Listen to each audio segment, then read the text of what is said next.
ప్రభువైన యేసుక్రీస్తు నామములో మీకు సమాధానం కలుగునుగాక. షలోమ్.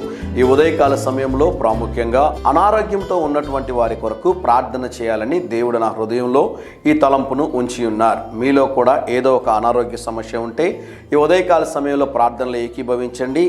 దేవుడు మిమ్మును ముట్టి స్వస్థపరచి దేవుడు ఆయుష్ని ఆరోగ్యాన్ని ఇవ్వగలరు. అయితే జాగ్రత్తగా మీరు చేయాల్సిన కార్యం ఏంటి అంటే సామెతల గ్రంథము 3వ అధ్యాయము 8వ వచనాన్ని నేను చదువుతాను.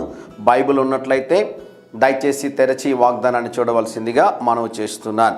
నీ దేహమునకు ఆరోగ్యమును నీ ఎముకలకు సత్తువ కలుగును. దేవునికి స్తోత్రం కలుగును గాక. ఈ వాగ్దానం మీలో ఎంతమందికి కావాలి? మీ దేహానికి ఆరోగ్యం కావాలన్నా, మీ ఎముకలకు సత్తువ, బలము, శక్తి కావాలని మీరు ఆశపడుతున్నారా? ఏదో ఒక అనారోగ్యంతో మీరు బాధపడుతుంటే దేవుడు మిమ్మల్ని సంపూర్తిగా ముట్టి స్వస్థపరచాలని మీరు ఆశపడుతూ ఉన్నట్లయితే మరొక్కసారి ఈ వాక్యాన్ని చదువుతాను.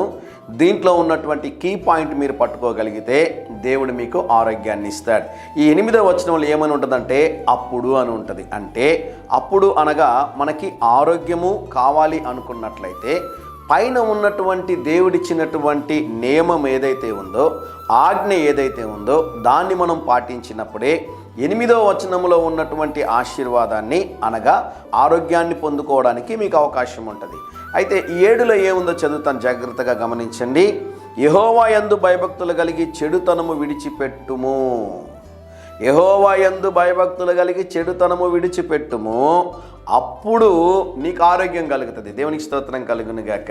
దేవుడు నీకు ఆయుష్ని ఇవ్వాలి అన్నా, దేవుడు నీకు ఆరోగ్యాన్ని ఇవ్వాలన్నా, సంపూర్తిగా దేవుడు మీకు స్వస్థత కలుగు చేయాలి అంటే మీరు చేయాల్సిన కార్యం ఏంటి అంటే దేవుని యందు ఒకటి భయము, రెండవది భక్తి, మూడవది చెడు మార్గములు విడిచిపెట్టినట్లయితే దేవుడు మిమ్మల్ని ఉదయకాల సమయంలో అది ఏ రోగమైనా, స్వస్థపరచబడలేని రోగం ఏదైనా కూడా యేసయ్య మిమ్మల్ని ముట్టి స్వస్థపరిచి సంపూర్ణమైన ఆరోగ్యమునిచ్చునుగాక. అవసరం అనుకున్న వారు ఈ వాగ్దానాన్ని పట్టుకొని ప్రార్థన చేయండి. ఒక అద్భుతం దేవుడు చేయబోతున్నాడు. ప్రియ పరలోకపు తండ్రి, మీరు మాకు ఇచ్చిన ఈ శ్రేష్టమైన వాగ్దానము కొరకే మీకు వందనాలు. ఎవరైతే ఈ వాగ్దానాన్ని పట్టుకొని ప్రార్థిస్తున్నారో నాయన, ఎవరైతే చెడుతనమును విడిచిపెడుతున్నారో ప్రభు, వారిని ముట్టి స్వస్థపరిచి సంపూర్ణమైన ఆరోగ్యమును దయచేయమని యేసు నామములో ప్రార్థిస్తున్నాము తండ్రి. Amen, amen.